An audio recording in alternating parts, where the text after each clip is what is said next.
네, 정치비상구 2부 순서 바로 시작하도록 하겠습니다. 오늘 2부에서는 장윤선 정치전문기자, 박영식 시사평론가 모셨습니다. 안녕하세요. 안녕하세요. 네. 아니 보니까 현자의 돌림이라고 이제 박영식 평론가님 예. 늘 함께 하시는 분이 있는데 예. 1일 영식 기다리다가 못 빠지겠어. 이렇게 아이고, 보내시네요. 세상에. 보니까. 우리 현자의 돌림은 울산 분이신데 아 그렇군요. 예. 뭐 주말마다 뭐 중요한 일 있을 땐 또 여의도에 오셔가지고 시민들 집회도 참여해 주시고 또 네. 울산 또 그럴 때가 아니면 울산에서 울산 롯데백화점 앞에서 토요일마다 이제 그 집회를 하시나 봐요. 아 그렇군요. 예, 네. 이제 그런 분이라고 제가 알고 있어서 이렇게 방송에 또 이렇게 언급해 드려야 네. 그래서 열심히 하실 것 같아가지고 언급해 드렸습니다. 아 그리고 지난주에 이제 그 장윤선 선배 같은 경우에는 그 생중계를 체포 과정들을 고생하시더라고요. 생중계를 지난주 수요일에 예. 하셨잖아요. 보니까 네. 통합으로 이제 여러분들하고 하셨더라고요. 맞아요. 예. 이명수 기자하고 장인수 기자하고 셋이 같이 했습니다. 네. 근데 이명수 기자는 잘 안 보이던데 어디 가신 거예요? 이명수 기자는 현장에 나가서 네. 동태를 좀 살피고 오겠노라 해서 전화 연결을 주로 했고요. 원래 그 관저 전문 기자잖아요. 아 그렇죠. 네. 관저 뭐 계산책 뭐 이런 것들 다 밝혀냈던 기자여서 네. 그렇게 현장 보고 뭐 동접이 그렇게 좋진 않았는데 그래도 상당히 의미가 있었다. 의미 있게 오래 하셔가지고. 세계 네. 매체가 합동으로 그래도 그런 방송도 그러니까요. 해봤습니다. 네. 예. 여하간 그때 이후로 체포가 돼가지고 네. 오늘 헌재 변론 기일에는 본인이 직접 나오겠다고 해서 나왔습니다. 오늘 네. 여러 얘기를 했는데 그 박영식 평론가 어떻게 보셨습니까? 일단은 모든 게 다 궤변이고요. 이게 지금 저도 아까 장 기자님이랑 대기실에서 이제 그 윤석열이 헌재 출석해가지고 했던 얘기들과 관련돼서 잠깐 대화를 나눴는데 이게 다 모든 내용에 대한 전면 부인 그리고 이제 궤변을 설파하면서 사실상의 여론전의 스타트를 신호탄을 오늘 이제 쏜 거다라고 네. 볼 수밖에 없는 것 같고요. 이게 저는 사실 오늘 나온 내용을 토대로 해서 본다면 제일 주목되는 것은 이제 내일 모레입니다. 내일 모레 사실 김용현 씨가 나온다고 했잖아요. 맞아요. 네. 증인으로 출석하고 이제 앞으로 계속 나오겠다고 하면 오늘 같은 자세로 내일 모레도 윤석열과 김용현의 만남이 또 이뤄지는 거기 때문에 서로 엇갈린 주장을 한 대목들은 과연 그 헌재에서 어떻게 다뤄질까? 이제 그런 거를 좀 주의 있게 보면 좋을 것 같고 지금 그 헌재 주변에도 굉장히 많은 인파가 몰려 있어가지고 교통 맞아요. 통제가 네, 이루어지고 네. 있거든요. 근데 이게 저는 조금 불안한 게 오늘 권성동 원내대표가 오전에도 문형배 헌법재판소장 권한대행과 이재명 대표의 관계성을 운운하면서 신뢰할 수 없다라는 인물이라고 이제 강변하기 시작했어요. 근데 이것도 역시 여론전이거든요. 그러니까 나중에 어떤 결과가 나오든 자락을 깔아주는 거죠. 네. 윤석열 측과 여권 쪽은 헌재의 결론조차도 받아들이지 않을 공산이 매우 크다. 네. 이런 좀 불안함이 좀 듭니다. 아니 이렇게 자락까지 깔면서 굳이 공수처 조사는 그렇게 부릉하더니 헌재에는 왜 나왔을까요? 그러니까 저는 이제는 더 이상 그러니까 상식의 눈을 가진 국민적 눈높이에서 해석하면 안 된다라는 판단을 오늘 헌재 출석하는 걸 보면서 네. 굳혔습니다. 그러니까 그 어제 공수처가 공을 들여서 실제로 강제 구인까지 갔지만 결국은 못하고 6시간 실패하고 동안 그렇게 했는데도 대기하다가 예. 돌아오지 않았습니까? 근데 그런 걸 보면 공수처 수사에는 응하지 않겠다는 거예요. 그런데 형사법정에는 출두하지 않으면서 탄핵심판 절차에는 적극적으로 참여하는 것은 박영식 평론가께서 잘 정리해 주신 대로 여론전을 하는 거죠. 그러니까 본인을 스피커로 해서 내가 여기 이렇게 살아있으니 내란 동조 세력 여러분 모이십시오라고 끊임없이 이제 규합을 하는 것이고요. 저는 두 가지 메시지가 있다고 생각합니다. 그러니까 헌법재판관들에게 깍듯하게 인사했어요. 맞아요. 시작할 때. 시작할 네. 때 깍듯하게 인사를 하면서 여러분들 헌법재판 하느라고 바쁜데 제 탄핵 사건까지 이렇게 맡게 돼서 너무나 죄송하다라는 표현을 쓰기 시작합니다. 방금 전에 조국혁신당에서 논평이 나왔던데 전 국민을 향해서 사죄를 해도 모자랄 판에 딱 헌법재판관들을 맞아요. 네. 향해서만 사과 또는 미안하다는 입장을 표명한 것은 내 재판 잘 봐줘라는 의미도 있는 것이고 또 한 측면에서는 너희들 누가 임명했니? 이것도 있는 거죠. 예. 그리고 또 한 측면에서는 지금 민주당 쪽에서 그 군 사령관들 윤석열 대통령이 있는 자리에서 나오면 진술하기가 굉장히 껄끄러우니 분리해서 퇴정 조치해달라라는 요구를 했거든요. 네. 근데 그런 걸 보면 상황을 끊임없이 내란을 내전적 상황으로 몰고 가면서 다시 본인들이 살아 돌아올 수 있는 모멘텀을 만들고자 합니다라고 보여지고요. 저는 지금 물론 그동안 쭉 이렇게 뭐 뒤로 물러갔다가 또 한 발 앞으로 갔다가 뭐 이렇게 저렇게 오긴 했습니다만 지난 47일, 48일을 돌이켜 보면 어느 측면에서는 나이브했던 점이 있었던 것 같다. 네. 예, 그러니까 일체의 틈을 주지 않고 시간을 주지 않고 내란을 그 정리할 수 진압했어야 되는데. 예, 진압을 네. 했어야 되는데 그러지 못함으로 인해서 오히려 지금 역풍적 상황에 돌입하는 거 아닌가라는 전 대단히 위험한 느낌을 좀 받습니다. 그리고 변론기일에 나올 때마다 아마도 이제 이렇게 군중들이 모이게 되고 그렇죠. 앞에 서부지법의 영장 심사 사례를 반추해 보면은 뭔가 그런 자극적인 요소, 본인 때문에 폭력 행위가 있었다는 것들을 분명히 인식하고 있을 텐데 이제는 매번 나오겠다. 그러니까요. 네. 그러다 보니까 이제 그 극우 세력들과 지금 윤석열 지지자들이라고 우리가 일컬어야 될지 모르겠어요. 뭐 이제 그분들이 지금 당장 뭐 서부지법에 폭동을 일으킨 폭도들을 제외하고 안국역 주변에 나온 윤석열 지지자들로 보이는 분들에게 맞춤형 주제들을 오늘도 많이 이제 강변한 것 같아요. 그러니까, 특히 이제 네. 부정선거 얘기는 문영배 권한대행도 뭐 근거 없고 여기서 다룰 내용이 아니다라고 일축을 할 수밖에 없는 상황이 된 건데 직접 윤석열 씨가 나와가지고 선거 공정성에 대한 신뢰에 의문이 드는 게 많다. 선거가 부정이어서 믿을 수 없다고 음모론을 제기한 게 아니라 팩트를 확인하려는 차원이었다. 이게 이제 누가 들어보더라도 어이가 없는 얘기인데 아니, 그렇죠. 밖에 나가신 분들은 이런 그 두 개의 문장을 두고 어떻게 평가하겠습니까? 앞으로 이제 생성될 유튜브의 극우 콘텐츠가 무궁무진해질 거고요. 이제 앞으로 이 영상마저도 아마 공개될 공산이 네. 크다고 저는 보는데 유튜브 영상으로 많이 공개가 되잖아요. 이런 것들이 공개되면 아마 더 이 세력들이 규합되는데 탄력을 네. 받게 될 겁니다. 위험해지죠. 헌재도 위험해질 뿐만 아니라 저는 헌법재판관들도 굉장히 위험해질 거라는 생각이 좀 맞아요. 들어서 네. 너무 걱정이 돼요. 그래서 2월 중순까지 지금 변론기일이 늘어난 상황인데 그때까지 구정 지나서 우리가 이 여론전을 계속 봐야만 하는 걸까라는 걱정이 있고요. 그리고 저는 지금 이 투트랙인데 일단 이 내란 수사와 관련된 거는 공수처의 수사에 불응하면서 검찰로 가길 윤석열이 바랄 것이고 그러면서 검찰에서 수사를 적당히 무마하는 전략이고 지연을 시키겠죠. 근데 헌재에서는 저는 확신이 드는데 윤석열은 지금도 이것이 기각될 가능성이 있다라고 믿고 있는 것 같아요. 오늘 뭐 행색을 보면 그러하죠. 그러니까요. 네. 그래서 만약 기각이 되면 나는 부활할 수 있다. 내가 대통령직을 부활시키면 내란죄 수사는 흐지부지되게 만들 수 있다라는 신념이 있기 때문에 계속 이러는 게 아니겠는가. 그러니까요. 아마 이제 네. 이런 형태로의 어떤 주장들을 또 극우 유튜브들도 많이 하고 극우 세력들도 확신을 가지고 밀어붙이겠죠. 아니, 오늘 여러 얘기가 있지만 아니, 우원식 한동훈 체포하라고 지시한 바 없다. 아 이거는 참... 하나 따져보면 네. 이거 좀 그러니까 여러 명 얘기했잖아요. 예. 그러니까 다 부정했어요. 그러니까 뭐 그것뿐만 아니라 뭐 그럼 뭐 황당한 얘기다. 네. 한동훈 체포에 대해서는 황당한 주장이다. 이제 그런 적 없다 얘기했고 최상목한테도 쪽지 건네준 적이 그러니까, 없다고 네. 했고, 그러니까 지금까지 드러난 여러저러한 팩트들에 대해서 다 부정을 했어요. 그리고 나는 자유민주주의의 신념을 가지고 비상계엄을 한 거야. 그리고 이 비상계엄이라는 것은 통치행위야. 그렇기 때문에 이걸 가지고 탄핵하는 것은 탄핵 심판 절차에 돌입한 것조차도 말이 안 되지만 어쨌든 내가 나오기는 하겠어라는 태도인 거거든요.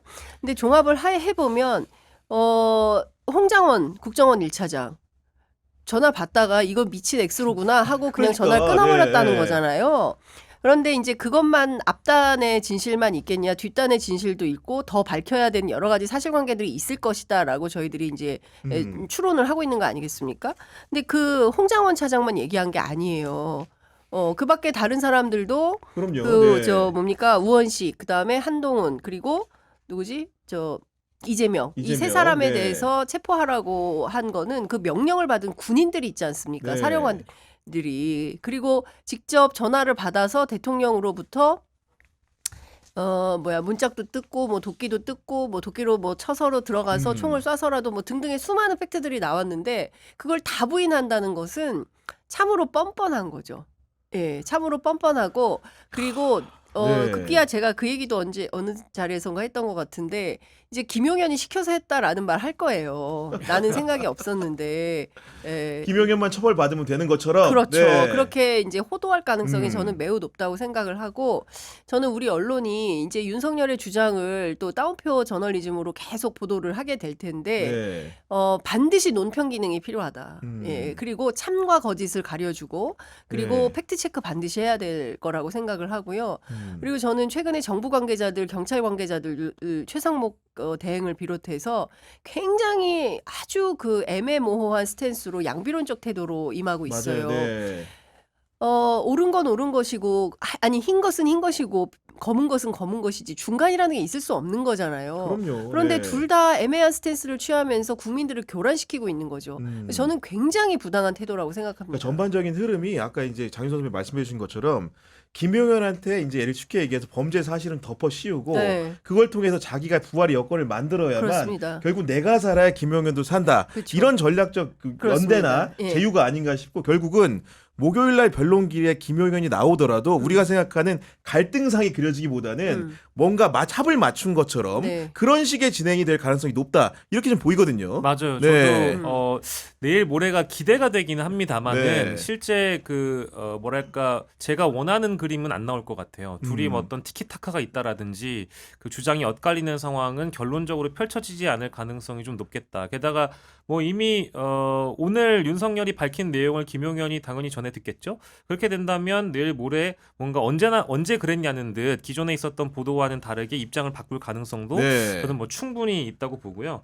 오늘 윤석열이 그 헌재 쪽에 오면서 그 자신의 이름을 연호하는 여러 지지자들을 실제 또 봤을 겁니다. 그렇겠죠. 서부지법의 영장실질심사 때문에 출석하는 과정에서 마치 만나본 그 사람들을 동일하게 봤을 거예요.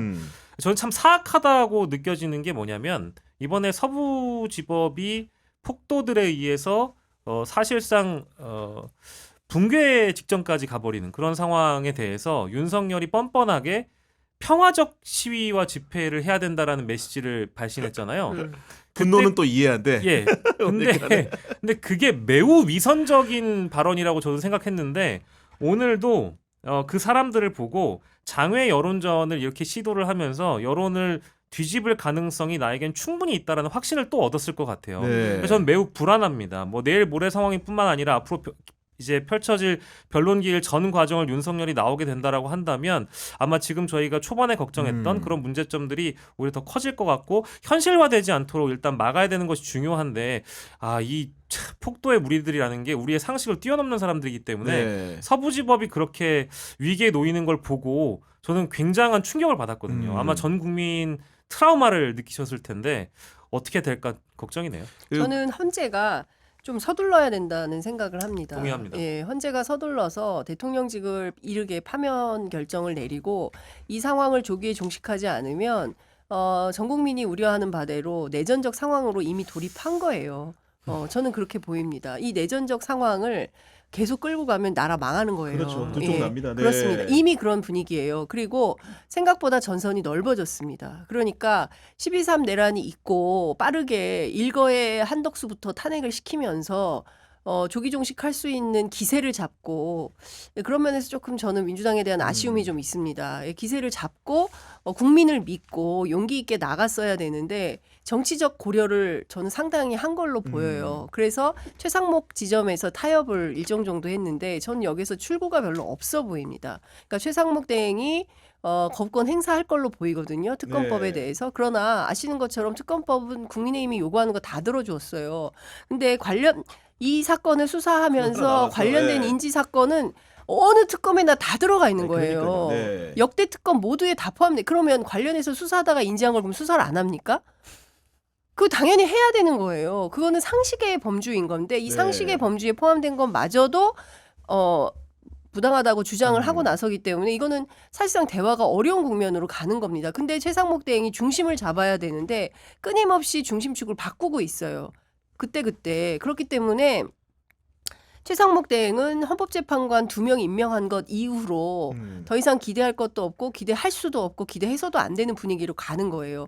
그러니까 경제에 대해서 본인이 뭘 풀어내겠다고 주장은 하지만 저는 그냥 대통령 놀이에 다름 아니다라는 생각을 하는 것이고 여기에서 또 끌려다니기 시작하면 저는 한두 끝도 없이 끌려다닐 거고요. 보십시오. 지금 예정된 변론기일에 다 출석할 때마다 지지율 올라갈 거예요. 윤석열의 지지율이. 그러면 그 지지율과 국민의힘 지지율 가지고 봐라. 대통령 부당했다. 네. 예, 그게 입증이 된다. 그렇게 되면 언론들도 또 움직일 겁니다. 언론이 춤을 추기 시작하면 더 정신없어질 거예요. 네. 그러면 혼란은 가중되는 겁니다. 중심을 안 잡기 때문에 여기서 어제 보십시오. 그 이호영 그 직무대행이 경찰청장 직무대. 그 서부지법이 그 엉망진창이 돼 있는 그 와중에서도 살포시 미소를 띠면서 대단히 중립적인 태도로 얘기를 해요. 어제 행안위에서도 마찬가지 아니겠습니까? 저는 그런 태도를 보면 오히려 그 천대엽 법원 행정처장이 훨씬 더 엄중하게 상황을 보고 있는 것이다 이런 판단을 하는 건데 지금으로서는 법원과 헌법재판소가 이 상황을 빠르게 정리를 하는데 최전선에 설 수밖에 없는 것이고 헌재에서 빨리 파면을 해야 그래야 파면하면 더 난리는 치겠죠. 그러나 그 기회를 늦춰서는 안 된다는 생각이 좀 듭니다. 지금 그 저희가 대화 나눈 사이 현자의 돌림하고 JTB님이 슈퍼챗 보내주셨는데 정말로 감사드립니다. 네. 그리고 저는 보니까 이 서부지법의 지난 주말에 폭동을 일으켰던 가담자들의 네. 그 절반 정도가 2030 세대라고 하던데 이분들은 어떻게 이렇게 이런 그 폭도적인 행태에 오염이 된 걸까요? 저는 대한민국에 극우 유니버스라는 게 원래 존재했었다고 봐요. 근데 윤석열 정부 들어서 정치권과 특히 대통령, 이제 권력이라는 것이 극우 유니버스와 결탁하면서 음지에 있었던 극우 유니버스가 양지로 끌어올려지게 되는 효과를 네. 누렸다고 봅니다. 근데 그 극우 유니버스에 뭐 고령층들도 있습니다만 지금 아까 2030 언급해 주신 그 맞아요. 젊은 분들이 네. 극우 유니버스 안에서 아무렇지 않게 극우 엔터테인먼트를 즐기고 있어요. 거기에 대한 죄의식이나 법의식이나 준법의식은 그런 건 없습니다. 오히려 희열을 느끼는 것 왜냐면 같아요. 엔터테인먼트이기 때문에요. 네. 지금 우리가 알고 있는 흔히 아는 극우 유튜버들 중에는 특히 이제 신남성연대가 대표적인데 그 사람이 그 정치 유튜버가 아니라고 인식했던 젊은 층들도 많아요. 몰랐는데 나중에 알게 된 경우도 있고요. 실제 내가 좋아하는 형이라서 구독했다가 이 형이 어떤 정치인을 싫어한다고 하니까 내가 맹목적으로 글로 따라가는 경우도 추종하고, 네. 많단 말이에요. 근데 그게 일종의 놀이가 돼버린 거예요. 그래서 뭐가 위험하냐? 이번에도 뭐 어떤 텔레그램을 통해서 댓글 놀이를 뭐 어떤 주도한다라든지 그런 거에 막 맹목적으로 따라가 댓글을 달잖아요. 그런 거에 대한 범죄 인식이 전혀 없어요. 그러다 보니까 이번에도 행동으로 보여지는 게 위험하다라는 거를 전혀 눈치채지 못한 젊은 층이 그 서부지법 앞에서 과도하게 쏠려 나가다가 그런 범죄를 네. 가담하거나 벌인 가능성이 높다라고 저는 보고 이게 사실은 극우 커뮤니티라는 게 인터넷 사이트만 존재하는 것이 아니라 유튜브의 기능이 활성화되면서 이게 어떤 악순환의 고리처럼 작용이 된 거예요. 영상이 확산되는 게 더 빨라졌고요. 맞아요. 네. 한 걸음만 더 나아가가지고 그 댓글들만 좀 점검해봐도요. 이거는 무시무시합니다. 판사를 죽여버려야지부터 시작해서 아무렇지 않게 젊은 층들이 다 그렇게 얘기를 해요.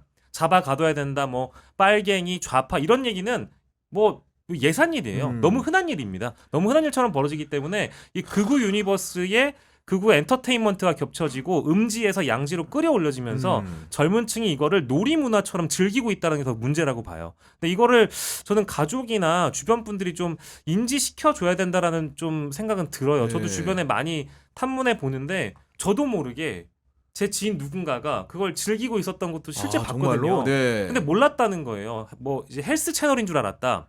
레카 채널인 줄 알았다. 이런 얘기를 한단 말이에요. 근데 야. 어느 순간 정치 유튜버가 돼버린 거죠. 그러니까 이게 보니까 일부 유튜버 같은 데에서는 슈카라는 유명 경제 유튜버 있잖아요. 그런 걸 본따 가지고 그런 이름을 지은 것 같은데 윤석열 더하기 각하를 해가지고 윤카라고 부른대요.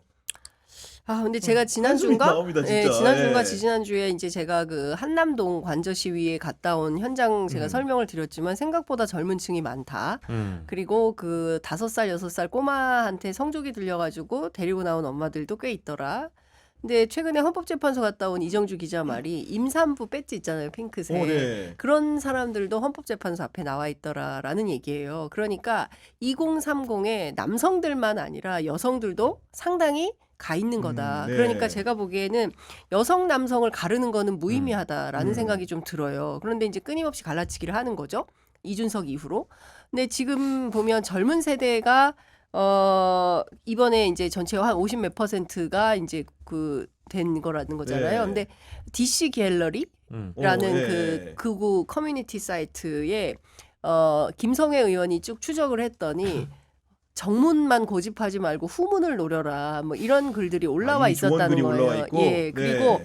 실제로 그 현장에 그 당일날 119 그 당일날 후문에 2030 젊은 여학생 뭐 청년 학생들이 많이 있었다는 겁니다. 예, 그 현장에. 그래서 이제 들어가서 이제 그 상황, 아비 교환의 상황이 만들어진 건데, 그러면 이 친구들이 왜 그랬느냐. 저는 이제 커뮤니티 문제도 상당히 심각하다고 생각을 해요.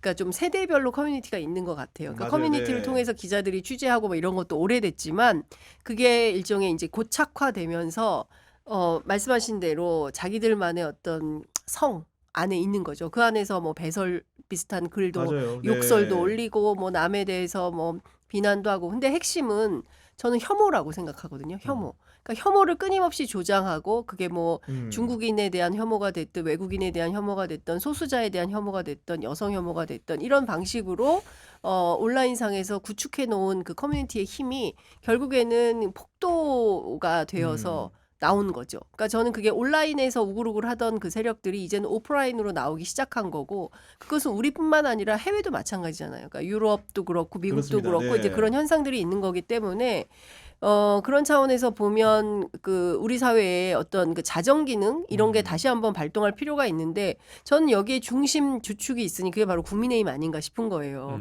국민의힘의 여러 정치인들이 끊임없이 뭐가 문제인데 뭐 도와줘야 돼. 강조를 너무 조력을 하고 있죠. 네. 아니 권영세 비대위원장은 너무 심각한 거 아닙니까? 그 내란 선동을 하는 보수 유튜버들에 대해서 설 선물을 보냈다는 거잖아요. 그 설 선물로 김이 갔대요. 그래서 기자들, 국회 출입 기자들이 뭐라 그러냐면은 김 선물해서 김 먹고 김문수 찍으라는 건가?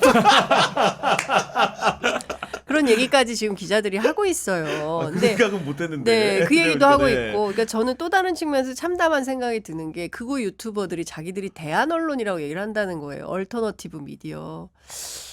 제가 이거 그 유튜브를 취재 편의점 그만둬야 되나 이런 생각도 제가 들었습니다. 그러니까 어떤 현장에서 정말 취재를 발로 뛰어서 취재를 하고 크로스 체크를 해서 네.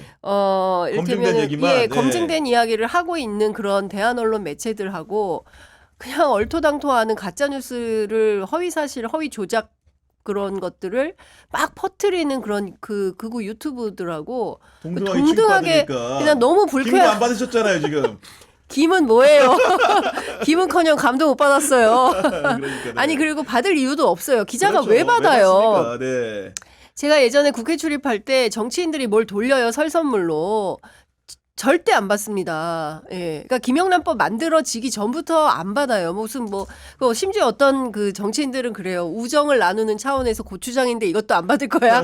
그것도 안 받습니다. 그러니까 그거 받으면 안 되잖아요. 네. 취재원하고 기자는 불가금 불가원이기 때문에 절대로 그 언론 윤리 강령에 다 있는 거예요. 근데 그 사람들은 덮어놓고 김도 받고 뭐 김문수를 찍을지도 찍을지는 모르겠지만 이런 방식으로 되는 게 이게 맞습니까? 근데 그거를 저는 세상에 대한 언론이라는 말을 거기다 갖다 붙이는데 정말 자괴감을 느낍니다. 아니 문제는 그 집회 참가자 중 상당수가 허위 사실에 좀 휘둘린다는 거고, 저는 주한미군이 공식 입장 내놓는 거는 정말 처음 봤습니다. 너무 창피해서 대형 내가 당일에 미군이 중국인 간첩 99명을 체포해 일본으로 압송했다는 언론 보도는 전부 허위라고 얘기했습니다.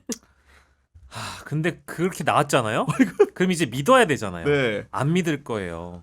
그 보도를 가지고도 어떤 형태로든 돌려서 다른 정보로 희석시킬 겁니다. 이게 이제 극우 유튜버의 가장 나쁜 점이에요. 그러니까 검증될 만한 정보로 레거시 언론이 컨텐츠를 생산해서 실제 자신들의 플랫폼으로 기사를 공급하면 일반적인 사람들은 그 기사를 보고 이거 봐봐, 주한미군이 이런 입장을 냈대. 그러니까 오늘만 하더라도 트럼프가 김정은은 내 친구다라며 얘기를 하면서 핵 보유국이다 여기까지 갔잖아요. 네. 그럼 이 사람들이 성조기를 흔들면서 이 자아 분열이 와야 돼요 원래는. 아니 그게 정상이죠. 그게 정상이에요. 북한이 내 친구래. 그죠? 북한이랑 친구래. 그러면 트럼프도 빨갱이네. 트럼프도 적화가 된 거네 라는 식으로 얘기를 해야 되는데 그 사람들은 그렇지가 않다는 거예요. 방금 이제 장윤선 기자님이 말씀해 주신 우리의 얼터너티브 미디어, 대한 언론인 극우 유튜브에서만이 정리해 준 사실이 진실인 거예요. 그렇기 때문에 주한미군에서 그 선관위 관련된 그 보도가 가짜라고 언급을 했다 하더라도 당장 우리가 그러니까 우려가 되는 극우 유튜버를 보는 일반 그분들은 이걸 믿지 않을 거예요. 그게 위험합니다. 근데 그게 왜 믿지 않느냐를 우리가 보면 우리가 밖에서 친구와 직장 동료와 싸우고 오더라도 가족의 품에 들어오면 어떤 이야기든 나눌 수 있고 내포가 형성됐기 때문에 가족들에게 진실을 고하고 서로 이제 위로하면 살잖아요. 극우 유튜브가 갖고 있는, 특히 이제 젊은 분들이 이제 약간 미쳐 있는 그 극우 젊은 층의 극우 유튜버의 생존 전략은 패밀리 문화가 좀 있는 것 같아요. 그러니까 호칭 자체가 일단 형이야로 시작을 해요. 얘들아 형이야. 윤상현식이구나. 형이 그러니까, 얘기했지. 네. 형이 이거 한다 그랬잖아. 형은 한다고 하는 네. 사람이야. 근데 해놓고 진짜 해버리는 게 있어요. 가령 꼭 정치가 아니어도 돼요. 내가 오늘 어떤 유튜브를 저격해서 이 유튜브를 무너뜨릴 거야. 근데 형은 니네들의 도움이 필요해. 니네들이 나서줘야 돼. 그럼 우리 야. 여기 무너뜨릴 수 있다? 근데 이걸 무너지는 거를 이 친구들이 목격을 해요. 그럼 뭐냐? 이 형으로 하여금 효능감을 느껴요. 얼마나 기쁘겠어. 내가 네. 우리 형을 도와줘서 이 유튜브가 무너졌다. 저 좌파 유튜브가 무너졌다. 우리가 해냈다. 그러니까 2030들이 모르겠어요. 개인적인 사정들이 직장에서 얼마나 잘 나가고 돈을 얼마나 벌고 사회적으로 안정감 있고 기반 있는 생활을 하고 있는지 모르겠지만 그런 미디어를 통해서 형과 동생의 사이에서 정치적 효능감이든 어떤 효능감이든 느껴요. 성취감을 느끼거든요. 그게 이번에 서부지법 이 폭동에서도 마찬가지로 정확히 그분들이 이해된다. 효능감을 느끼고 있어요. 네. 우리가 별게 아닌 사람들인데 이 형을 믿었더니 이 형이 주도한 대로 서부지법이 무너졌어. 성공했다. 네. 이런 걸 느끼고 있어요. 지금 댓글이 다 그래요. 그렇구나. 아니 근데 지금 다 감옥 가서 전과자가 됐어요. 아니 이게요 그 재물손괴 등 무슨 소요죄 일반 소요죄만 하더라도 무슨 그 민사가 없어요. 그냥 형사예요. 맞아요. 징역 네. 1년에서 10년이에요. 그리고 거기에다가 내란 혐의까지 되죠. 뭐 건조물 침입배 뭐 이런 거 전부 다 네. 포함이 되죠. 이러면 형량이 어디까지 늘어날지 몰라요. 형말 믿었다가 네. 완전히 인생을 망치게 된 겁니다. 평생 전과자로 살게 될 거예요. 20대 청년들 같으면 이제 대학 졸업하고 곧 사회에 진출한 초년병일 텐데 여기서 전과자가 돼가지고 다음에 뭘 할 수 있겠어요? 이제 범죄 이력 조회 다 해야 될 텐데 그렇죠. 그런 회사 이제 큰 회사는 못 가요. 대기업 못 갑니다. 예? 특히나 이제 윤상현 의원 같은 사람 굉장히 앞으로 이제 조사를 세게 받아야 될 걸로 보이는데 훈방 조치 그럼 뭐 형이 훈방 조치 해줄게 뭐 이런 건가? 난 잘 알 수는 없지만 형 누나가 윤상현이 원조예요, 사실은 원조잖아. 이게. 형 누나 그 사람 그런 거 네. 좋아하잖아요. 예. 근데 다른 거 다 떠나서 그 아이들의 인생을 망쳐버린 거 아니겠습니까? 그 형 말 믿었다가 자기 인생이 망가지게 됐는데 언제까지 그 형 말씀을 네. 들을 겁니까? 경향 TV 보세요. 아니 근데 저는 여기서 아까 이제 강효정 의원한테도 여쭤본 것 중에 하나인데 그 형의 중추가 윤상현 의원인데 네. 윤상현 의원은 당대표 선거도 꼴찌하고 그리고 이 대선 후보 지지율에서도 잡히지도 않아요. 그건 뭐 그 효능감은 왜 안 느끼는 겁니까 굳이 지금? 글쎄요. 보니까. 제도권 정치에선 그 형 문화가 잘 안 받아들인다셨나 보죠. 그 그리고 형이 다 김문수로 갔어. 그러니까 남 좋은 일 했어 내가 보니까. 네. 그리고 이런 호영호제하는 문화가 또 가장 강력하게 남아 있는 게 경호처 아닌가 싶어요. 그렇죠. 경호처 정말로 우리 대통령을 형으로 보시고 끝까지 지키려고 했던 건데 김성훈 경호처 차장이 지금 한두 가지 스토리가 아닙니다. 보니까 그 어제도 이제 보도가 나왔지만은 대통령이 총 쏠 수 없냐고 했더니 네, 네 알겠습니다. 알겠습니다 이 얘기도 했죠. 심지어 오늘 언론 보도 봤더니 비화폰 서버 담당자한테 연락을 해가지고 네, 수방사령관, 대통령, 방첩사령관, 특정사령관 통화 기록 삭제하라고 이렇게 했다는 얘기 나오지 않습니까? 이제 그 김성훈 차장을 구속을 시켰어야 됐습니다. 그런데 구속영장을 반려라는 표현도 이상한 거 아니에요? 기각이면 기각이지. 그렇죠. 네. 말이 안 되지 않습니까? 이런 검찰의 태도도 매우 수상한 것이죠. 근데 종국에는 김성훈 차장이 다시 돌아와서 한다는 것이 이 직무 배제부터 시작을 하고 그렇죠. 그리고 이제 조직을 공포 분위기로 만들고 근데 실제로 과거에도 김성훈, 이광우 두 사람에 대해서는 조직 내에서 굉장히 약간 불온한 사람으로 평가받는 요소들이 있었던 거예요. 너무 기이한 일들을 많이 네. 시켰고 우리가 뭐 많이 알게 되지 않았습니까? 뭐 노가바부터 시작을 해서 최근에는 뭐 경호처 그 경호관들만 동원한 것이 아니라 군인들도 장병들도 예, 장병들도 동원해가지고 그런 뭐 노래를 부르게 하고 그러니까 그동안 우리 민주정부에서는 상상조차 할 수 없었던 일들을 벌이고 있었던 거예요. 그 중심에 이제 김성훈이라는 사람이 있었던 건데 이 사람을 그냥 두고 가면 어떻게 되겠습니까? 경호처는 또 망가지는 거예요. 당장 어제 경찰이 압수수색 하려고 했는데 경호처가 불허해서 막아서요. 못 예. 들어갔어요. 안 가 못 들어와. 예. 안 가, 안 돼. 우리가 관리하고 있어. 이런 주장을 하고 있는 거잖아요. 근데 이런 충돌이 계속 나는데 그 세력을 걷어내지 않고 경호처는 이제 불안해서 살 수가 없는 거예요. 다시 협력하지 않으면 안 되는 상황이 된 겁니다. 그래서 저는 해방정국하고 비슷한 거예요, 지금. 그렇지 않습니까? 근데 왜 이렇게 경호관들을 불안에 떨게 하느냐. 그러니까 경찰이 지금이라도 계속 검토라는 뭐 뉴스만 나오는데 즉각적으로 영장 재청구해서 그렇죠. 빨리 네. 구속시켜야 됩니다. 그렇지 않으면은 어떤 이거 일이 불안해서 벌어질지 살 모르죠. 수가 네. 없는 거 아니겠습니까? 그리고 이제 일각에서는 그러니까 지금 그 경찰 쪽에서 안가 압수수색을 계속적으로 포기하지 않고 시도하는 이유는 지금 검찰 쪽에서 뭐 소위 영장이 반려됐기 때문에 기각이죠.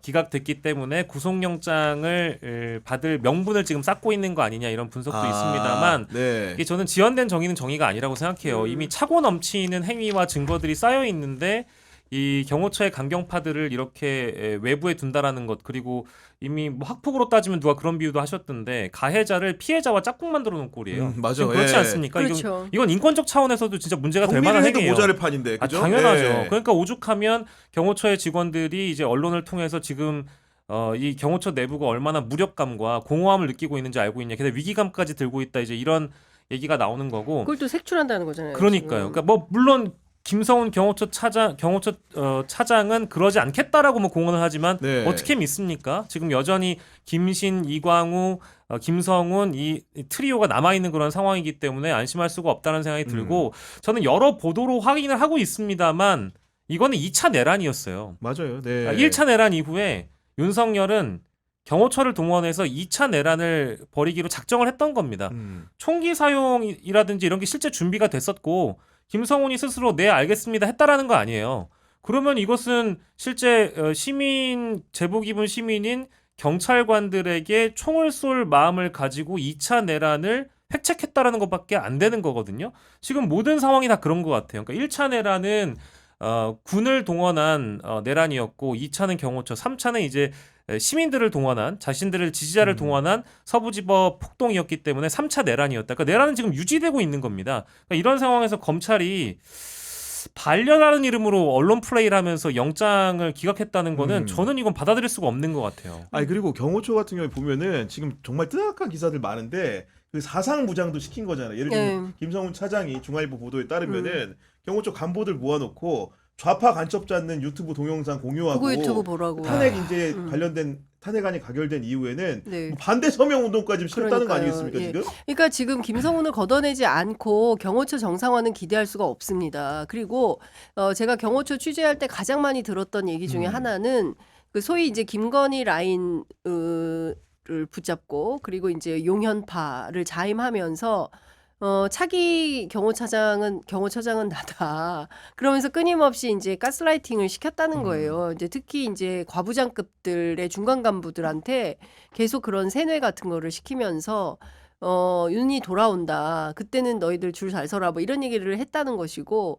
근데 그게 지금 유지 온전되고 있는 거 아니겠습니까? 근데 그런 측면에서 보면 조직이 정화되기가 굉장히 어려운 것이고 그러니까 원래 좀 이상했던 행태를 했던 분들이 완장을 차면 더 이상해지잖아요. 그렇죠 이제 근데 그런 대표적인 완전히 굴절돼 버리죠. 그렇죠. 네. 근데 그런 대표 케이스로 이제 이광호 본부장, 이제 김성훈 차장 두 사람을 이제 지목을 하는 겁니다.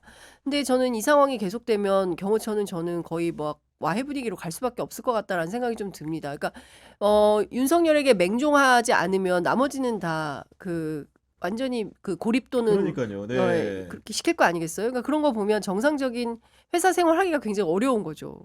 아니 그리고 이제 경호처 얘기 마지막으로 하나만 더 네네네. 하면은 그 관저에 이제 보면은 그 근무했던 네. 55 그 네. 경비사 예, 경비단? 경비단. 같은 경우에 보면 장병들 같은 경우에 장기자랑이 동원됐다는데 네. 우리 다 군대 갔다 와봤지만은 이게 사실은 너무 얼척없지 않습니까? 아니 이건 진짜 저 어제 그 단독 보도 영상을 보고 사실 너무 놀랐어요. 그 안무 준비까지 다 시키고 했다라는 그러니까 네, 거잖아요. 근무 열애시키고 뭐 이렇게 했다는 얘기도 있죠. 아니 그거 하라고 군대 보낸 게 아니잖아요. 그러니까 근데 김건희 여사한테는 왜 거수격리를 해요? 그것도 엉뚱한 거죠. 네, 진짜 그러니까 뭐, 예. 대통령 아니 우리가 이제 음. 그 아들들 군대 보낼 때 국가 나라 지키라고 보냈지 윤석열 내외 지키라고 보낸 건 아니잖아요. 그러니까요. 네. 근데 거기다가 시킨 게 무슨 헌정곡 저는 그 노래 가사도 세상에 어떻게 그런 개사를 해가지고 노래를 우리 부르게 하늘이 내려주신 대통령. 네. 입에 착 달라붙죠. 네. 아니 근데 진짜 기가 막힌데 그런 걸 아무렇지도 않게 부르게 했다는 것 자체가 얼마나 자괴감 모멸감이 들었겠습니까? 네. 다 생각하고 판단할 수 있는 젊은 청년들이 군대에 가서 내가 고작 한다는 게 이따위 노래다 부르고 앉아 있어야 되나? 라는 게 얼마나 끔찍했겠습니까? 저는 그걸 생각하면 진짜 엄마들이 그럴 것 같아. 당장 데리고 오자 집으로. 아니 진짜 아까 말한 거 대통령 부부 앞에서 충성을 다하겠습니다. 경례했다는 거 아닙니까 지금? 그러니까 우리 이게 장병들이. 저는 그 노래가 처음에 이제 단독 보도가 되고 나서 어제 이제 영상이 공개가 된 건데 그 노래는 좀 다른 노래들입니다. 어제 공개된 영상에서는. 그리고 이제 군도 동원된 걸로 이제 우리가 확인을 한 거고요.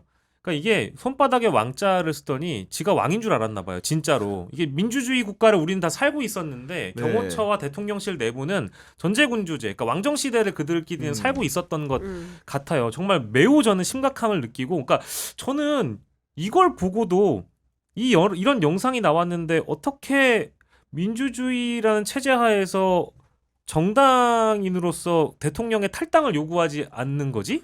제명 얘기도 왜 안 꺼내는 거지? 아무것도 안 나온 거잖아요 지금. 맞아요. 국민의힘에서. 네. 이게 가장 심각한 문제인 것 같고, 그리고 한 손에는 태극기 한 손에는 성조기를 드는 그 분들도 공산주의 싫다고 나오는 거 아니에요?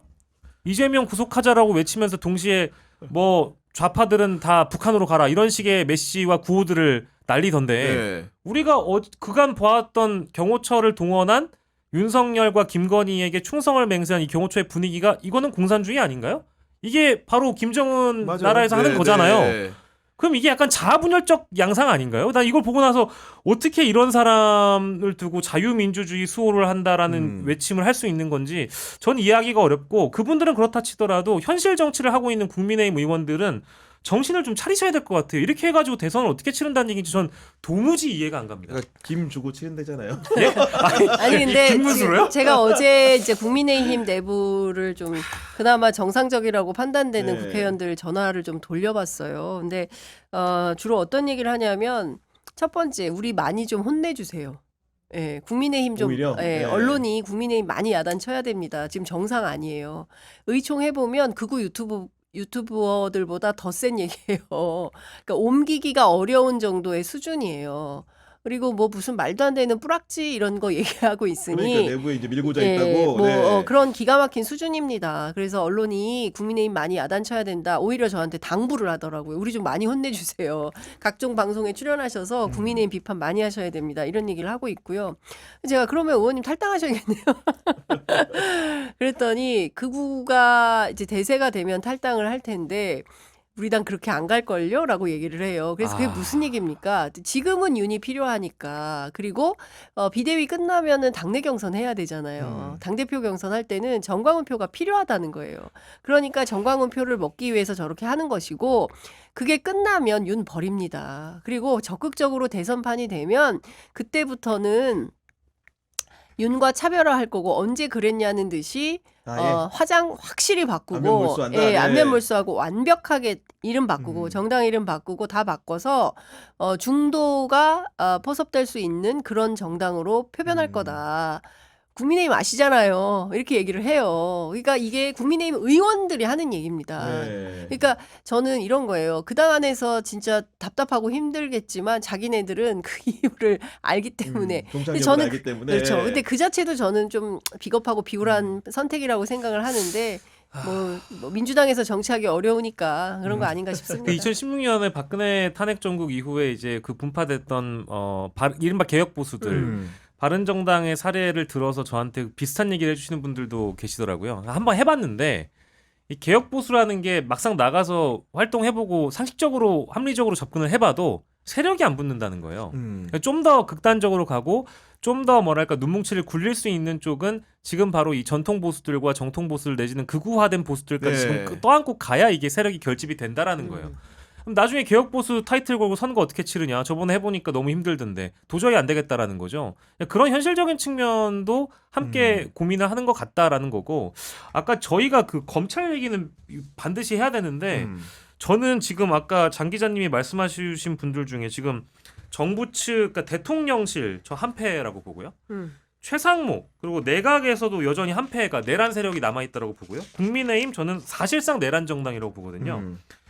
근데 검찰도요. 지금 김성훈 경호처 차장 이거 영장을 기각시킨 거를 보면 저는 검찰이 받고 있는 의혹이 너무 여러 가지가 있잖아요. 그러니까 여인영이 계엄군에게 이제 검찰이 도와줄 거라고 증언한 게 하나가 있고, 그리고 12월 4일에 안가 모임한 자리에 박성재 법무부 장관 갔었고, 그때 또 민정수석도 갔었죠. 민정수석도 갔다는 얘기가 갔었고, 있죠. 네. 법제소장도 갔었고, 이제 이런 의혹들은 하나도 안 밝혀졌단 말이에요. 근데 이걸 이제 검찰 스스로가 김성훈을 내보낸 이유가 이제 흔히 얘기하는 우리가 뭐 비화폰 얘기 많이 하던데 자신들의 치부가 만약에 수사 과정에서 드러나게 되면 자신 조직 전체가 무너지다 보니까 그리고 안가 압수수색도 마찬가지인 그렇죠. 상에서 그것 때문에 김성훈을 풀어준 거라면 검찰은 완벽한 한 몸이다. 음. 내란과 한 몸이라고 봐서 믿을 곳이 없어요. 어디를 그러니까요. 믿어야 될지 모르겠어요. 그러니까 지금 사실은 정말 어떤 측면에서 보면 이게 워딩이 뭐 적확한 것 같지는 않지만 혁명적 상황인 거예요. 지금 굉장히 그러니까 우리가 뭐 그러니까 총기 유혈 사태가 안 나고 그러니까 이렇게 정리가 맞지만, 되고 있는 것처럼 보이지만 심각한 내전적 상황이다라고 봐야 되고요. 그러면 여기에서 내란 세력을 제압하지 않은 가운데 국가 정상화를 할 수 있으면 요새는 제가 보수가 된 것 같아요. 제가 국법 질서 얘기하고 있고, 그리고 법치주의 얘기하고. 요새 맨날 국법 질서 지켜야 된다고 얘기를 하고 있어요. 그러니까 보수의 언어와 다름없는 이제 진보의 언어가 쓰이는 겁니다. 그렇기 때문에 지금은 진영의 문제가 아니라 상식 대 몰상식, 그렇지 않습니까? 법치 대 반법치, 헌법 대 반헌법 이 구도인 거예요. 그런데 이 구도를 벗어나서 끊임없이 정쟁 구도로 만들면서 진영 논리로 가져가려고 하는 게 바로 내란 세력입니다. 그러니까 저는 여기에 국민들이 속아 넘어가서는 안 된다라는 생각을 하는 것이고요. 언론도 마찬가지. 저는 조금이라도 책임의식을 가지고 글을 써야 된다고 생각을 해요. 이 국면에서 가치 판단 분명하게 해주고 팩트체크 분명하게 해서 참 거짓을 분별해서 알려줘야 된다고 생각합니다. 그렇지 않고 교묘한 물타기, 기계적 균형 이런 말들로 왔기 때문에 지금 우리는 이런 세상에서 살고 있는 것이다. 우리 스스로 어쩌면 초래한 것일 수도 있다. 저는 그런 반성적 성찰이 필요하다고 생각합니다. 지금 빵수기빵님이 슈퍼챗 보내주셔서 너무 감사드리고요. 저희가 이제 광고 하나 전하고 와서 마지막 주제 이어가도록 하겠습니다. 본격적인 이슈가 아니죠. 광고 말씀 하나 전하고 가겠습니다. 대한민국 최초 비절개 모발 이식병원 모션 의원을 소개합니다. 비절개 무삭발 방식을 최초로 개발해 티나지 않는 모발 이식, 절개하지 않아 빠른 회복이 가능한 병원인데요. 오늘 퇴근 후 모발 이식하고 내일 출근이 가능한 곳, 거품 뺀 합리적 비용에 철저한 사후 관리까지 이어진다고 합니다. 경향TV 시청자는 특별 안내 해주신다고 하니까요. 강남역 10번 출구 방향 모션 의원으로 오셔서 무료 상담 한번 받아보시기 바랍니다. 친절한 상담 02533-5882, 02533-5882입니다. 또 광고 하나 더 있습니다. 자기 전에 누우면 허리가 박살날 것 같고 자고 일어나도 허리가 아픈 분들 모두 주목하시기 바랍니다. 수백만 원짜리 매트리스가 부럽지 않은 탄탄하면서 폭신한 신상 토퍼가 나왔는데요. 우유베개로 유명한 수면 공감에서 4년여간 개발한 우유 토퍼가 수면의 질을 180도 바꿔줍니다. 여기 누우면 내가 성공한 사람이 된 듯한 느낌을 받는 토퍼라고도 하는데요. 포근하면서도 폭신한 코튼 쿠션 사이에 탄탄한 지지력을 위한 메모리폼을 넣은 3중 구조에 두께가 무려 10cm입니다. 바닥에 깔면 엉덩이가 베기지 않고 낡은 침대 위에 깔면 새 침대처럼 쓸 수 있어서 침대가 오래된 분들한테도 딱입니다. 너무 푹신하거나 너무 딱딱한 침대에서 자면 척추와 관절에 무리가 가는 우리 세대, 저도 해당되나요? 워리땅땅 두드리는 게 습관이고 잠들기 전에 뒤척인다면 숙면을 위해 우유 토퍼 사용해 보시기 바랍니다. 지금 수면공감 공식몰 회원 가입하시면 9만 원대부터 구매 가능하다고 하네요. 무엇보다도 세탁이 가능합니다. 시중에 메모리폼 들어간 토퍼 중에 세탁이 가능한 상품은 없는 걸로 알고 있는데 우유 토퍼는 세탁도 가능합니다. 통째로 세탁기에 넣고 돌리면 그것대로 끝입니다. 공식몰에서 구매하시고 배송 메시지에 구교형 적어주시면 보관할 때 사용하실 수 있는 보관 스트랩도 정정하고 있다고 합니다. 좋은 가격에 사은품까지 같이 받아보시기 바랍니다. 네, 아무튼 좋은 토퍼입니다. 우리 저 취재 편의점에서 제가 그날 이거 깔고 봤어요. 허리가 너무 아파가지고 계속 서부지원 서부지법이 침탈되는 과정을 계속 토일 이럴 상황을 우유 토퍼에 누워서 보다가 또 일어나서 제목 고치고 또 일하다가 그랬습니다. 근데 정말 편안하고 안락한. 저도 쓰고 있는 것이고 장윤선 구교형이 인증한. 그래도 배송 메시지에는 장윤선 쓰면 안 된다는 거 정확하게 알고 계셔야 됩니다. 구교형 써야 됩니다. 구교형. 그 이당 얘기를 안 할 수가 없는데 또 2030이 오늘 주제이기도 색깔이요? 했는데 제가 일부러 이 옷을 오늘 아침에 고르기도 했어. 이당 얘기를 안 할 수가 없을 것 같아서 아니나 다를까. 개혁신당 창당 1주년이 됐는데 허은하 대표 직무정지가 됐습니다. 네, 맞아요. 1주년은 아마 사실 어제였고요. 이제 오늘이 이제 1주년 더하기 하루가 된 날이었을 텐데 긴급 최고위원회의를 열었는데 당 대표하고 조대원 최고위원이 빠진 채 그 전상균, 이기인 그리고 이주영, 천하람 이렇게 넷이서 의결을 한 거죠.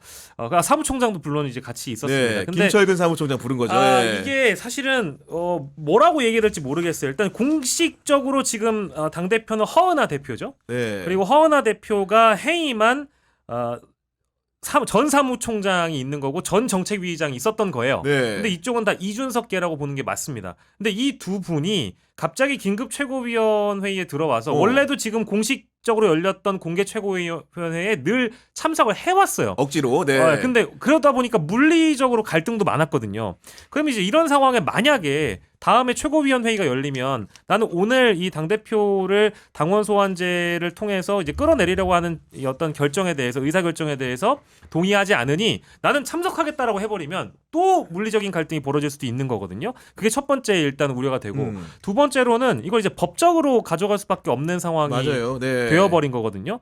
그러면 누구에게 더 승산이 있냐 이제 이걸 또 따져봐야 될 텐데 사실 이거는 이준석 의원이 더 잘 알고 있을지도 모르겠어요. 왜냐하면 국민의힘 때 본인이 피해자 위치에 서 있었기 때문에 제가 이제 두 분야를 놓고 취재를 좀 해보니까 정당에 오래 계신 정당인 출신 정치인들은 네. 일단 이건 개혁신당의 본류가 이준석이고 힘과 이 밀어붙이는 속도는 이준석계가 다 차지하고 있으니 이준석이 이긴다라는 결론을 많이 내시고 게임의 결과는 게임의 결과는 다만 법조인 출신 정치인들은 얘기가 조금 다른 것 같아요. 근데 그분들은 과거에 국민의힘 때 유사한 상황이 있었던 걸 보면 법적으로는 다 승소를 했었거든요. 그렇다 보니까 이 상황이 길게 이어지면 정치적으로 이준석에게 좋을 것도 없고 개혁신당에 좋을 것도 없을 뿐만 아니라 법적으로도 질 가능성이 높다라고 얘기를 하더군요. 근데 결론 잘 모르겠어요. 야, 근데 그 허은하 그 대표가 어떻게 올랐냐면은 자기네 페이스북에다가 윤석열에 맞섰던 이준석처럼 허은하도 부당한 사당화에 같은 방식으로 저항하겠다 이렇게 얘기합니다 지금. 예. 사실 저는 그 이 당에 출범할 때부터 일종의 이제 이준석 당이라는 거는 너무나 자명한 맞습니다. 네. 이준석 패밀리 같은 그런 거였잖아요. 그런데 어쨌든 당 대표는 뭐 허은하로 한다라는 뭐 결정을 내린 건데 결과적으로 근데 저는 이런 겁니다. 그러니까 정당을 한다는 것은 최소한의 민주적인 절차와 질서가 있어야 되는데 당원 소환제라는 제도를 통하긴 했지만 이 당이 누구 건 줄 알아? 이거를 증명하고자 한 거잖아요. 그 절차를 이용해서. 그렇죠. 예. 그러니까 사실상 이거는 이제 내가 주인이야라고 이게 다툼을 하는 거지 않습니까? 이제 이런 걸 보면 뭐 그간에 이제 허은하 대표에 대한 여러 가지 평가는 변론으로 한다 하더라도 이렇게 하는 건 건강하지 못한 거죠. 그리고 민주정당답지도 않은 거예요. 그리고 저는 어쨌든 지금 뭐 정가에 도는 그 주요한 얘기는 이준석 대표를 포함해서 범보수 연합을 해서 대선 치르겠다는 거잖아요. 그렇죠. 네. 네, 그리고 무슨 뭐야 통합파? 음. 통합파 대 자강파? 자강파 뭐 이렇게 이제 나눠서 이제 싸우고 있다는 건데 전 사실은 내란 사태가 워낙 엄중해서 별로 취재도 안 했어요. 그렇죠. 예. 별로 취재도 안 했고 이 작은 당이 뭐 결국엔 이준석 당이 될 것 같고 허은하 대표는 쫓겨나겠죠. 그리고 뭐 또 다른 뭐 제3의 어떤 선택을 할 수 있을지는 모르겠지만 저는 이러저러한 정치 노선에 큰 관심은 별로 없습니다. 예, 그런데 네. 보기는 좋지 않다. 그리고 이제 이준석이라는 젊은 정치인의 에 대해서 그러니까 뭡니까 당시에 국민의힘에서 쫓겨나고 뭐 이런 과정에서 굉장히 주목을 많이 받았었는데 결국 그가 보여주는 정치라는 게 이런 패싸움이구나. 저는 그래서 참 씁쓸합니다. 아니, 장 그러니까 선배는 대한민국의 이제, 어떤 젊은 보수의 어떤 젊은 정치인의 새로운 어떤 맹화 같은 거를 볼 수 있는 기대가 있었는데 뭐 탔네 이런 생각이 우리 들어요. 장 선배는 굵직한 거 위주로 하다 보니까 이제 근데 저 같은 경우에는 네. 잠자기 전에 이들이 하는 최고위원회를 꼭 봅니다. 그러니까 1.5배속으로 굉장히 보시면 재밌거든요. 네, 지금 보면은 사실은 오늘 막 것보다는 몸싸움하고 이런 오늘 것보다 어저께 훨씬 더 복도에서 사실은 있었던 일들 같은 다이나믹했습니다. 것들. 네. 그러니까 장외전이 있었고 장내전이 있었고 그렇죠, 네. 그리고 제3차 장외전이 또 있었습니다. 거기에는 물리적인 갈등도 들어가지만 사실상 그 음악으로 따지면 비트를 넣었으면 엄청난 랩이 됐을 텐데 증거인멸부터 시작해서 온갖 고성들이 다 시당위원장들끼리 개파 싸움을 하고 있는 그런 그림이었는데요. 네. 저는 제가 이제 그 우리 구교원 기자님이 입으신 옷 색깔을 지지하시는 분들에게 제가 요즘도 욕을 많이 먹고 있습니다만은 그냥 있는 그대로만 얘기를 하자면 이거 왜 이렇게 조급하게 구느냐? 왜 이렇게까지 조급하지? 그러니까 가령 지금 윤석열이 파면이 아직 되기 전이잖아요. 민주당에서 이렇게까지 빠르게 조기 대선 구도로 들어가지도 않고 있고 국민의힘의 대선 주자들도 모르겠어요. 명태균 게이트 때문에 그런지 몰라도 그거에 연관되어 있는 대선 주자들은 빨리 어쨌든 출사표를 던지려는 움직임은 있습니다. 네. 근데 정치권 전반으로 우리가 시각을 넓게 보면 제일 빠른 사람이 이준석이거든요. 이거 왜 그럴까? 저는요. 빨리 통합해서 자기가 통합 보수의 그것도 후보가 돼야 돼서 있지만 어쨌든 이렇게 먼저 어쨌든 이게 선언을 해버리고 대선에 나가겠다고 선언을 해버리는 순간 검찰의 명태균 게이트 관련된 수사는 사실 어려워질 가능성이 높다라는 거를 본인 스스로 좀 알고 있을 것 같아요. 왜냐하면 영리하게 움직였다. 결국 네. 조기 대선 국면에서 가장 대선 출마 선언을 먼저 한 사람에 대해 검찰이 수사를 제대로 착수할 수 있느냐의 문제가 있잖아요. 우리가 사법이 정치를 건드리는 순간 이 정치인에게 정치적 기회를 보장해줘야 된다는 시각들이 워낙에 많이 있기 때문에 그걸 노리고 가장 먼저 던졌고 가장 열심히 지금 이 활동을 전개하고 있다고 저는 보거든요. 근데 이렇게 얘기하면 또 욕먹겠지만 두 번째는 그렇기 때문에 아까 이제 장 기자님이 말씀하신 이 통합적 측면에서 범여권의 단일 후보가 되기 위한 움직임을 벌써부터 미리 깔아놓은 게 아닌가 싶어요. 제가 보기에는. 그리고 제가 좀 하나 아쉬웠던 거는 정치라는 결국 갈등의 조정 기능 역할을 하는 건데 이준석도 개혁신당의 얼굴 마담이지만 그렇죠. 천하람 원내대표 같은 경우에도 그렇습니다. 나름대로 구력 있는 정치를 많이 보여주고 있는데 이 사람이 하는 역할이라는 게 고작 이준석의 명을 받들어 충성하는 거였나. 그러니까 똘마니 이런 비슷하게 게 좀 아쉬워요, 솔직히. 그러니까 저는 이제 천하람 변호사가 대구로 가지 않고 어디지 그 순천. 네. 예, 순천을 선택해서 내려가고 이제 그와 제가 이제 인터뷰 과정에서 수많은 얘기를 주고받으면서 상당한 어떤 신심이나 진정성이 있는 젊은 정치인이다라고 생각을 했는데 요새 하는 걸 보니까 이 완전히 그냥 뭡니까 이게? 그러니까, 그래서 저는 네. 이게 젊은 보수 정치인에 대한 기대를 접게 됐어요. 그러니까 그 동안에는 그래도 저쪽에는 이준석도 있고 천하람도 있고 신인규도 있고 뭐 이런데 민주당에는 젊은 정치인들이 잘 안 보인다 했는데 지금 이렇게 보니까 민주당 젊은 정치인들이 훨씬 낫다. 이렇게 추잡한 신인규는 꼴은 빼주시기 바랍니다. 신인규는 중도. 네. 알겠습니다. 네. 오늘도 이렇게 두 분과 함께 다양한 정치권 현안 이야기 나누다 보니까 마칠 시간이 다 됐습니다. 지금까지 장윤선 기자, 박영식 평론가와 함께했습니다. 국경의 정치비상구는 내일 오후 4시에 또 여러분 찾아뵙도록 하겠습니다. 경향TV 구독, 좋아요 꼭 좀 부탁드립니다. 오늘도 긴 시간 시청해 주셔서 감사합니다. 고맙습니다. 감사합니다.